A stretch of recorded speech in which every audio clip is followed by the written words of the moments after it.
What's up, everybody? This is Zach with Nerd Cave Plus for March 15th, 2018. Today's show is brought to you by Gamefly, but we'll talk to you more about that in a little bit. Hope your week is going awesome. Let's get into the nerdy news that you need to know. Twitch is introducing free games with Prime. Twitch, a subsidiary of Amazon, if you didn't know, Amazon bought Twitch quite some time ago, has announced a new program called Free Games with Prime, giving away a collection of free games with an associated Amazon Prime account. Amazon and Twitch have been no stranger to giving away games, though, however, significantly ups the volume of free games, and some may argue the quality as well. Starting March 15th through the 31st, Twitch Prime subscribers will receive the following titles: Oxenfree, Mr. Shifty, Superhot, Shadow Tactics, Candlekeep, Tomb Annihilation. And then Twitch has actually also announced their April lineup is Tales from the Borderlands, Steam World Dig 2, Kingsway, Tokyo 42, and Dub Wars. I know if you download the Twitch program or app onto your computer, Mac or PC, that you'll actually be able to, that's the way you install the games. It's kind of their version of Steam, if you will. And that's how you get it. They also did put available the Devil May Cry HD collection available as well, and Layers of Fear was available recently for this service and everything. I'm glad that Amazon and Twitch are really up in the game. It makes, like a service of, PlayStation Plus or whatever, have to really vie for something, because with Amazon Prime, you not only get, 2-day free shipping now, you get Amazon Prime Video, you get the music side of it. Now you get Twitch. We had subs and everything. We can give free subs to a creator and all of that. And now we're getting free games. So why wouldn't you? And I know if you're a Fortnite player, you could get I think 2 skins and a new glider recently. They give perks for games all the time. So Amazon Prime, kind of a no-brainer at this point. Now, if you're ready for some E3 news, Microsoft reveals E3 plans, new venue to unveil them. The event has long had a home in the Los Angeles Convention Center, but last few years, many publishers and developers have been exploring nearby venues for some of or all of their meetings. Most notably in the last 2 years have been EA. Bethesda have had their own thing as well. And EA has had no floor presence at all recently. Microsoft is also making some big changes, as the bulk of its demos and press briefing, which have previously frequently been at the Gallon Center, will occur across the street from the Convention Center in the Microsoft Theater. The Microsoft Theater at LA Live will first play host to the Xbox press briefing on June 10th at 1 o'clock p.m. After that, it will also be where the press and fans will find all of Microsoft's hands-on gameplay opportunities and demo. Now, everybody's like, what are they going to do with the show floor, the space that they've had on the show floor? And this is very interesting. I'm curious to see if Microsoft is doing this because they want people focused solely on their games, because the lines and everything at E3 are absolutely crazy. And last year they had an overabundance with allowing fans to come to E3 and everything, which I think is a pretty good idea. It was very, very cramped. I think giving themselves a place where they can focus on their stuff, they're not having anybody pull anything away from their event or their games and everything, will definitely help it. So with the convention floor, they're going to be putting an emphasis on their Twitch competitor, which is Mixer. Within the convention center, it will use the floor space to highlight Mixer, the company's Twitch-like live gaming streaming service.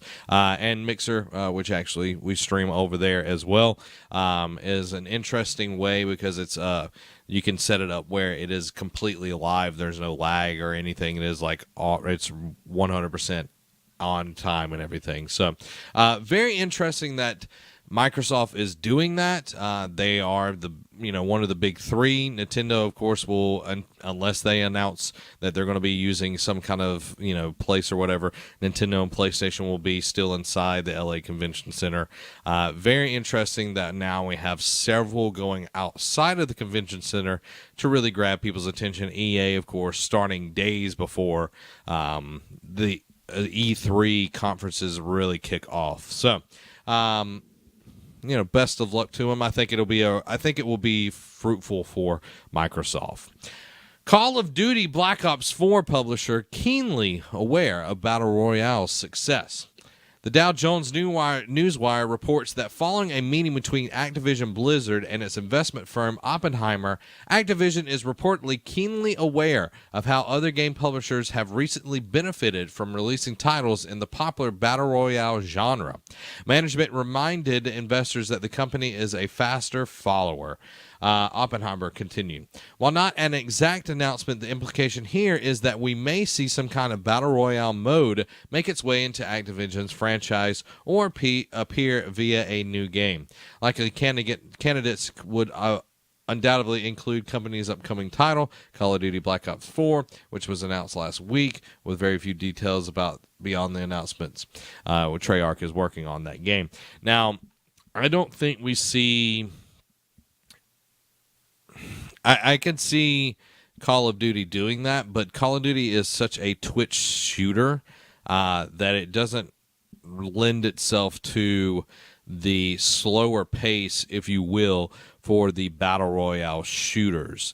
It definitely feels like it would need to be a totally different game in my mind, but if they want a quick way to get a Battle Royale game or a PUBG-like game, then they would definitely need to have to retool some of the aspects of Call of Duty, because Call of Duty, you walk around a corner and just plop and you're dead. So it's definitely not geared towards what we're used to seeing in a Battle Royale game. So I'm curious to see what Activision Blizzard does, and they've got a lot of games that they can use in this space.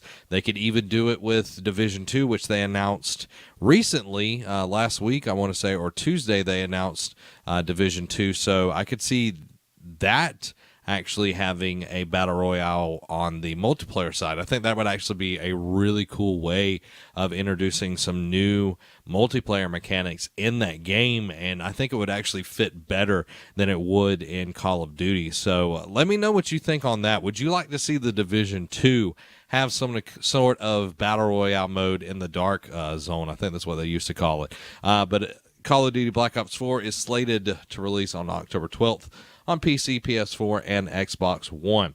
Now, I accidentally put this in the wrong place, but Derek Daniel asked, with Microsoft planning to make E3 2018 their biggest E3 yet, I have some questions. One, do you think it will be big in terms of game announcements or just the event they have planned? I think that the announcements will be very big. I think they will have some larger games there because right now their first party stuff is kind of thin, because this year is Sea of Thieves, State of Decay 2, and Crackdown 3 if it ever comes out. So we definitely need to see Microsoft up the ante and actually announce some big titles. A new Halo, which I think Halo is kind of petered out, and then Gears of War is kind of petered out as well, but they definitely set up Gears of War to be another, at least a duology, I guess you would say, having two games in that series, maybe a trilogy. But they need something to really get people excited other than Forza. We get a Forza pretty much every year, or Forza Horizon. So I think they need to get something out there that is first party that is going to really excite everybody. And not saying that Sea of Thieves or State of Decay 2. I'm really excited for State of Decay 2. Is not exciting. It's just not on the scale of what we really consider a first-party game. Like back in the day, you could not touch Halo. Halo was such a huge series, and now it's kind of one of those things. It's like, oh, there's another Halo game. And I hate that for it, but it is what it is at this point in time. So I'm hoping that we see something big on that terms. But I think with their big is not just announcements. I also think that they will have they'll have more booths for people to play in, since they're using their own theater and everything. It'll be more probably user-friendly, getting in lines and all of that. So I think it's going to be not just big in announcements, but also big in scope. His second part of his question is, if it is game announcements, will it be predominantly third-party partnerships or predominantly exclusives? Like I said, it needs to be exclusives, but I think having some very large third-party games, like Sony has Insomniac pretty much in the palm of their hand right now making Spider-Man, they need something on that level. Not another Tomb Raider exclusive that's a timed exclusive. I'm talking about something that is solely and fully dedicated to Microsoft and not going to go anywhere else. So I'm hoping that's going to happen. It would be big. I don't know when PlayStation's deal with Call of Duty is up, but if they could swing back and get Call of Duty on Xbox side, that's always a huge thing for everybody, because I know a lot of people migrated over to PlayStation 4 because they get the maps, I think 2 months earlier than the Xbox does. So that would be a huge partnership to get back, but it's really, when you look at it, Call of Duty has no reason to go back over to Xbox because Xbox doesn't have as many units sold as PlayStation. PlayStation has 70 plus million. I think is their last number was like 75, 76 million units. So that's huge. So I'm curious to see what they do as well on game announcements. Third part of it, will they show games that are releasing within the next year like they usually have, or will they pull a Sony and show stuff off for way down the road? The thing that we've seen Microsoft do is show stuff that is very, very close. They, have really good partnerships and everything. So I don't see them break from that tradition. I think that they stay completely on path with that. Phil Spencer has done a really good job riding the ship. And I think that they make Game Pass a huge part of the E3 conference, because that's something that they're really pushing, especially with their first-party games, is that you get access to all first-party games through Game Pass. So I think that's something that they really, really push. And then backwards compatibility is always going to be a huge, huge thing for them. Maybe they have some sort of deal with EA and make Anthem, some kind of timed exclusives with them, because I know a lot of people are excited with that. But I really think that they stick with stuff that is very, very close-knit to the time that they're going to be releasing things. Now, something that has leaked and leaked and leaked. Shadow of the Tomb Raider has been confirmed for September. There's been kind of a saga of things going on with this game. A few years ago, there was a developer on a train that had his laptop open, and somebody took a picture of his screen, and it showed that the next Tomb Raider was going to be called Shadow of the Tomb Raider. Now it is completely been confirmed. We've been having recently that there was going to be a big reveal on the 27th, and that September is probably going to be the release date. And now it's been confirmed completely. Square Enix has confirmed that Shadow of the Tomb Raider is coming out on September 14th for the Xbox One, PC, and PlayStation 4, and the Xbox One X, of course. The company says more info will come this April on the 27th. Now, they did put out a little teaser trailer. They showed little clips, but none of it was in-game footage. So you can check that out. Let me know what you think in the comments below. It is a very... I've really enjoyed the update to the Tomb Raider franchise. We've had a really good string of games since they rebooted it, I think in about 2012 is when they released the new Tomb Raider, and I think it's done really well. I think they misstepped, unfortunately, with Square Enix and who is Crystal Dynamics did a really good job with the second game, but doing that timed exclusive with Xbox One really bit them in the butt. So this game, I'm curious to see how they get the hype up for it, because it seems like every move they make, there is some sort of leak going on. So I'm really hoping that they do a better job at hyping this game, because this series has been really, really good so far.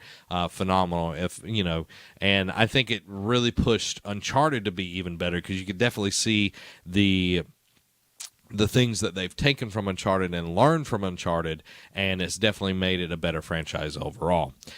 Some more rumors coming at you. More Kingdom Hearts 3 worlds have been leaked, and one day we will get Kingdom Hearts, everybody. A possible leak of Kingdom Hearts 3 worlds have supposedly suggested that the 100 Acre Woods would be making a completely unexpected return. I love the 100 Acre Woods. I was a big Winnie the Pooh fan. My brother was an even bigger Winnie the Pooh fan when we were growing up and everything. And I always thought it was very interesting having the 100 Acre Woods in the game. It would also sort of work with what Disney is doing right now, because they're making a movie called Christopher Robins, and Ewan McGregor is playing Christopher Robins, and he's grown up and everything, and he's having to kind of let go a lot of people at his job and everything, and he's really stressed, and then boom, there's Pooh. So I think that would be a cool thing. I don't think that they are moved to tie that in because of that reason, but it is a cool nod that there is something that's coming out that is dealing with Winnie the Pooh. And there might be a Frozen level that might be making appearance. Discovered in the files allegedly showed FRO2 with a lot of associated icicle files, and PO, which has things like vegetables and rabbit houses. Rabbit's house. The best guess is there is a Frozen for the first one, and probably a musical world and a 100 Acre Wood world later. If it's true, that puts us currently at the world list at Big Hero 6, Tangled, Frozen, 3 CG Disney movies, if you're counting so far, Toy Story, Monster Inc., 2 Pixar movies, Hercules, Winnie the Pooh, 2 traditional animated Disney movies, and presumably a usual set of original Kingdom Hearts worlds. So I'm excited for this game. I'm hoping that we get more. I'm still not sure that it's coming out this year. I really don't think it is. So I'm really hoping that it's going to be a good game. So we'll look forward to that whenever we get some more stuff. Of course, we'll get teased at E3 with more of it, but I really don't think we're going to be getting it anytime soon. The Witcher Geralt joined Soul Calibur 6's roster. Earlier this week, we got a tweet from one of the game's people that works on the games. What if Geralt was going to step out of the Witcher game for the very first time to make an appearance in one of the upcoming games later this year?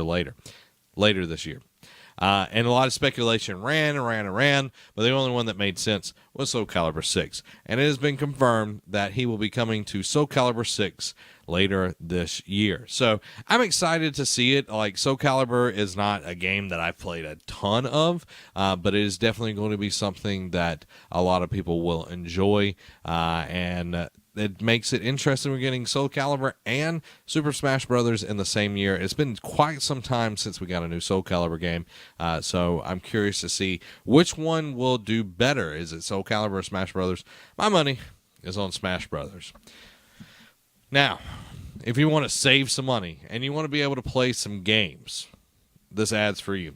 For the listeners of Nerd Cave Plus or viewers, whichever you're doing, GameFly is offering a premium free 30-day trial to give you the opportunity to try out the service. Now, I've been using GameFly for a very, very long time. It has saved me a ton of money. That's why I like it. So you can check out a game. You can get it. They'll send it to you. You don't even have to go anywhere. You get the game, you put it in, install it, boom. You're done. You play the game, you beat it, you send it back, you get another game. Now, if you're good, you can get 2 games in a month.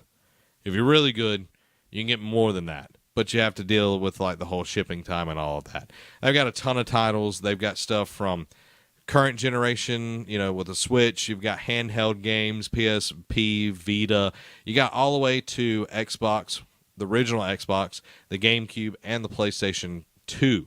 So you got stuff from classic consoles, which I feel weird calling those classic consoles because those were my second generation of consoles. But you got stuff all the way from there to current stuff and everything. There's never any late fees, so you can even choose to keep it if you really love the game. So there's a way right there. So if you want to get that free trial, go over to gameflyoffer.com/nerdcave. That's again, gameflyoffer.com/nerdcave and get your free 30-day trial. There you go. Build it beautiful. I want to say build it beautiful for some odd reason. Now, we got some game releases for today. For March 15th, we have Alchemist Castle for PlayStation 4, Arcade Archives, Neo Geo Aero Fighters 3 for the Switch. Again, people, stop naming your things weird names. That's just what I've got to say. Cluster Truck for the Switch, Enchanting Mahjong Match, I guess that's how you say that, for the Switch, Gale Gunvolt Burst for the PlayStation 4, Gem Smashers for the PlayStation 4, The Long Reach for the Switch, Maria the Witch for the PlayStation 4, Neon Wall for the Switch, Sparkle 3 Genesis for the Switch, Surviving Mars for the PlayStation 4, Xbox One, PC, Mac, and Linux, New World Neverland Elena Kingdom for the Switch, Zeus Quest Remastered for the PlayStation 4. And that does it for March 15th. For tomorrow, March 16th, Burnout Paradise Remastered for the PlayStation 4 and Xbox One. One that I think a lot of people are going to be jumping on because that is probably the best Burnout in my opinion. Kirby All-Star... I want to say All-Star Allies, but it's not. Kirby Star Allies for the Switch. I know a lot of people, not me including, have been very interested in this game. I haven't played the demo yet. I want to play the demo. Hopefully I will get a chance here in a little bit to play it. A lot of people that have been reviewing it have said that it's very light on the single player, and there's not a lot to the game, unfortunately. So if you're looking forward to that, I would check out the demo before you play it, just so you're not spending any money on something that you could spend somewhere else. Just looking out for y'all. Splatoon 2, the Starter Edition for the Switch, Tesla vs. Lovecraft for the Xbox One, Toki Tori for the Switch, and Vicious Attack Llama Apocalypse for the Xbox One. So there you go, guys. There are all of the awesome games that are coming out today and tomorrow. And there's all the news that you need to know. I hope that you enjoyed the show. If you have any questions or comments or anything, we're trying something a little bit different. Of course, we're still accept any questions put in at nerdcavenetwork.com/NCP. I'll be checking the chat at the very end of the show just to get some comments that people have or any questions or anything. If we do mess something up on the show, please let us know because I like to be right. It's kind of like if you ever watched Part of the Interruption, how they have the scorecard and everything. They like to be very, very accurate with their show and everything. And that's what I want with this as well. I know sometimes I kind of like pick dates out on some older games or whatever, so I like to be corrected on that just to be right and everything. So there you go, everybody. There's that. I'm going to check the chat real quick. Jeremy Branch said, "Hey, buddy, just checking out the show. Kingdom Hearts is great. Saying it makes it less expected. Christopher Robbins looks cool." So there you go. There's Pooh. And he puts a little poo emoji. So, yeah, everybody, let me check the other side of the chat and everything. Okay, we're good over there. We do hope you enjoyed the show today, and we will be back next Tuesday with another awesome episode of Nerd Cave Plus. If you want to help us and support us, you can go over to patreon.com/nerdcave. Support us there. Get content early. Keep the lights on. Keep us getting awesome stuff and keep making us better and better and better. If you haven't already, please go over to podcast services around the globe. This thing is available everywhere. I'm talking about Apple Podcasts, iTunes, which iTunes is the same thing, Stitcher Radio, Spotify, even on BlackBerry, like BlackBerry has a podcast service. So we've got them available everywhere. So check it out, have fun with it, and let us know what you think about the show. This has been Zach. Have a week.